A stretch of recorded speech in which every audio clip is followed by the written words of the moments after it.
बोलती रहे बोलती रहे। अब तो छोटे छोटे बालक इतने होशियार रह गए। देखिए तो अब तो बहुत सतर्क रहना पड़ेगा। नैने रहने वाला कितने होशियार रह गए। भलो इधर बुलट को जोरी आया है।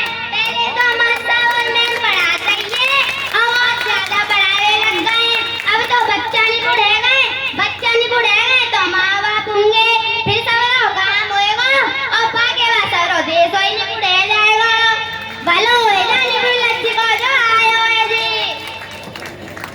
भाई साहब कावा ठगियो मत, समझ के सामने कह के जा रही हूँ। हाँ ना ठगेंगे। चल लला चल।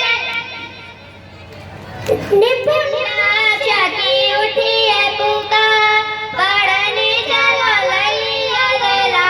निपुण छठी उठी है पुकार, पढ़ने चलो लैया लैला। निपुण भारत का एक ही सपना, हर बच्चा सीखे भाषा और गणना। तालियां पूर्व माध्यमिक विद्यालय रतनगढ़ी के बच्चों के लिए, जिन्होंने निपुण लक्ष्य के माध्यम से बच्चों की जो शिक्षा का स्तर है उस बढ़ते हुए स्तर को कितने अच्छे से आप लोगों के समक्ष प्रस्तुतिकरण करके दिया। बच्चों वहीं बैठ जाओ, जाओ उधर से निकल जाओ, पात्र हैं, उनके शिक्षक भी बधाई के पात्र हैं। अब इसके बाद में मैं प्राथमिक विद्यालय गंगौली के बच्चों द्वारा जीवन में शिक्षा का जो महत्व है